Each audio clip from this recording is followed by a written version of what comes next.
இந்த ஐபிஎல் வந்து இறுதி கட்டத்தை நெருங்கிருச்சுன்னு சொல்லலாம். அந்த இறுதி கட்டத்துல ரொம்ப முக்கியமான ஆட்டம் எது அப்படின்னு பாத்தீங்கன்னா பஞ்சாபுக்கும் மும்பைக்கும் நடக்கக்கூடிய மேட்ச்.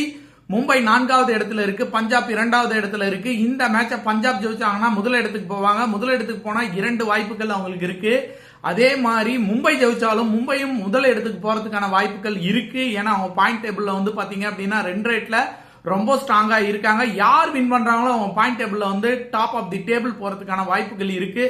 இந்த சூழ்நிலையில நீங்க வந்து மும்பை ஜெயிக்குமா பஞ்சாப் ஜெயிக்குமா இந்த கேள்விக்கு பதில் வந்து பாத்தீங்க அப்படின்னா மும்பை சைட்ல வந்து பாத்தீங்க அப்படின்னா பேட்டிங்கும் ஸ்ட்ராங்கா இருக்கு, பவுலிங்கும் ஸ்ட்ராங்கா இருக்கு. இதே பஞ்சாப் சைட்ல நீங்க பாத்தீங்க அப்படின்னா பேட்டிங் ஸ்ட்ராங்கா இருக்கு, பவுலிங் வீக்கா இருக்கு. அப்படி நீங்க பார்க்கும்போது தரமான டீம் எது அப்படின்னு பாத்தீங்கன்னா பேட்டிங் பிளஸ் பவுலிங் ரெண்டுமே வந்து மிக்ஸ் ஆகி ரொம்ப ஸ்ட்ராங்கா இருக்கிற டீம் அப்படின்னு பாத்தீங்கன்னா மும்பை இந்தியன்ஸ் தான்.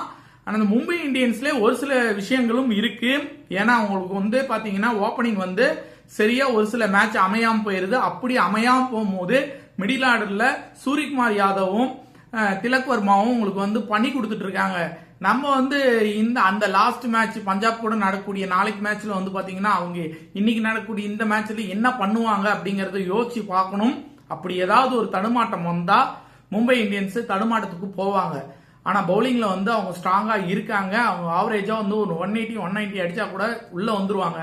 இந்த பக்கம் பஞ்சாப் பாத்தீங்கன்னா பவுலிங் சுத்தமா எடுப்படல. அந்த பவுலிங் வந்து அவங்க வந்து இம்ப்ரூவ் பண்ணாங்க அப்படின்னா கண்டிப்பா மும்பையை வீழ்த்த முடியும். ஏன்னா அவங்க கிட்ட நல்ல ஒரு பேட்டிங் இருக்கு. அந்த பேட்டிங்கை பயன்படுத்தினாங்கன்னா மும்பையை வீழ்த்தி டாப் ஆஃப் தி டேபிள்ல போறதுக்கான வாய்ப்பு பஞ்சாபுக்கு அதிகமா இருக்கு. வெயிட் பண்ணி பார்ப்போம். மும்பை இந்தியன்ஸ் பக்கம் தான் வெற்றி காற்று அதிகமாக வீசுகிறது.